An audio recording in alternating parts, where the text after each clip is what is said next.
बिस्मिल्लाहिर्रहमानिर्रहीम। बच्चों कैसे हैं आप लोग?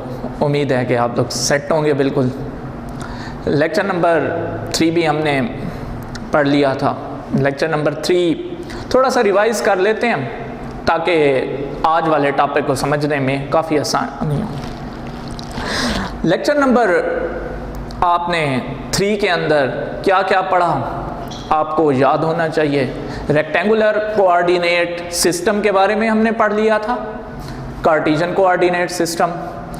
उसमें हमने क्या पढ़ा?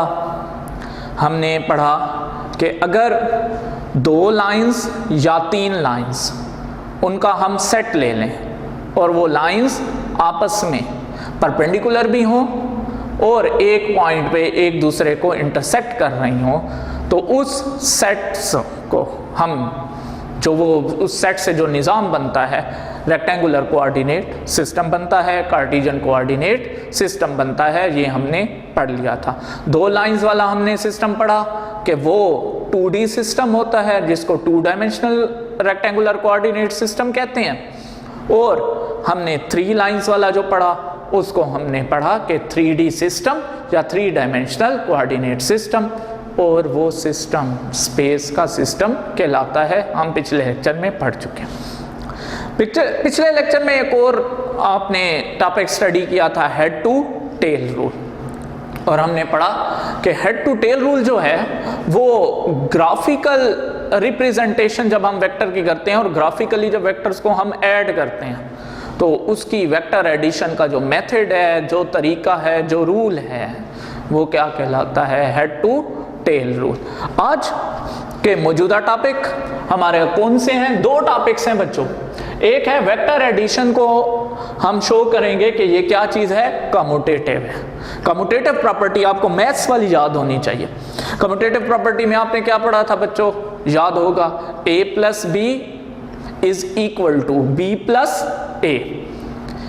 a जमा b बराबर किसके है? b जमा a के। आपने पढ़ लिया था।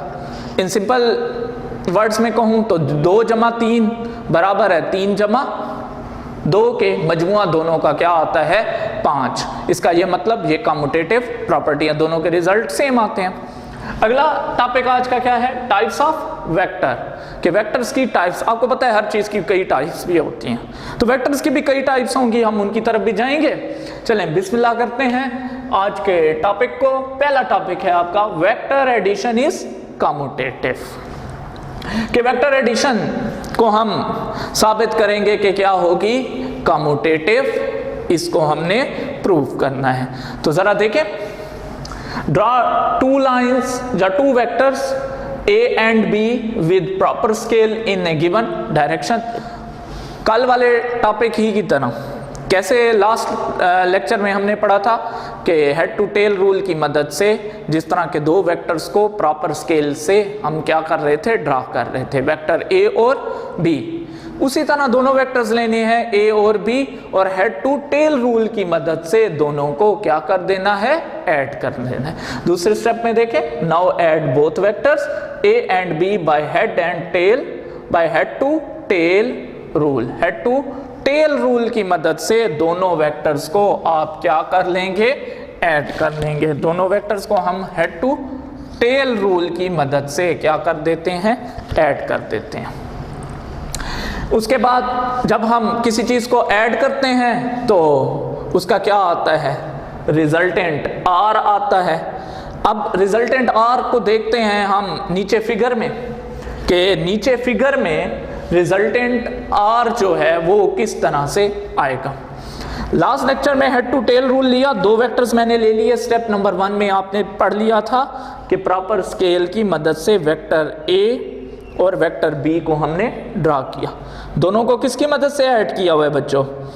A + B, head to tail rule यहीं पे लगा हुआ है। तो इन दोनों को जब ऐड किया है तो इससे जाहिर है रिजल्ट आना था। वो रिजल्ट क्या आया है? रिजल्टेंट वेक्टर R यहाँ पे लिखा हुआ है। अब चलते हैं वेक्टर A की तरफ। वेक्टर A, वेक्टर B, तो रिजल्ट इसका क्या आएगा? क्योंकि पहला वेक्टर मैंने कौन सा लिया था? रेड कलर वाला। रेड कलर वाला वेक्टर कौन सा है? Vector A। और दूसरा वेक्टर मैंने कौन सा लिया? वेक्टर बी कौन से कलर में है? ग्रीन कलर में। तो अब वेक्टर का सीक्वेंस आपने देना है। a प्लस बी किया तो रिजल्ट मेरे पास a प्लस बी से रिजल्टेंट वेक्टर आर आया।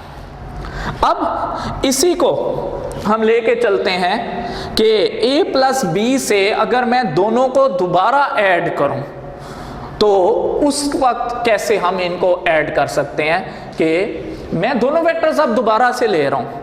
Now again taking both vectors, दोनों से दोबारा वेक्टर्स मैंने ले लिए और उनको ऐड भी कर दिया। इन सच अ वे, इस तरह से ऐड किया कि b को मैं पहला वेक्टर ले लूंगा और वेक्टर a को मैं कौन सा ले लूंगा? Second vector. और वेक्टर b को मैंने पहला ले लिया और वेक्टर a को अब मैंने कौन सा वेक्टर ले लिया?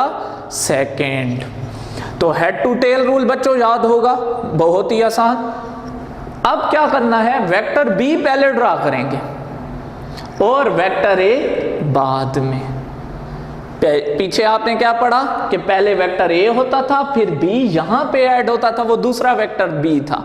अब b पहला वेक्टर है तो पहले वेक्टर को b रखना है और उसमें a को ड्रा करना है। दोनों को ऐड किया और ऐड करने से मेरे पास फिर रिजल्टेंट क्या आ गया? r, b plus a। ये इक्वेशन 2 है, वो इक्वेशन 1 है। अब अगर मैं दोनों को कंबाइन करता हूं तो कंबाइन करने से अब चलते हैं नीचे इसके रिजल्ट पे कि रिजल्ट इसका कैसे आएगा। वेक्टर्स को दोनों को ऐड किया तो मेरे पास यहां पे भी r था, वहां पे भी, तो a प्लस बी किसके बराबर आ गया? b प्लस a के। कम्यूटेटिव तो आपको अच्छी तरह से पता है कि क्या प्रॉपर्टी थी? a प्लस बी बराबर है b प्लस a के। तो यहां पे भी वही आया ना वेक्टर्स में, a plus B is equal to b plus a, बिल्कुल उसी तरह से।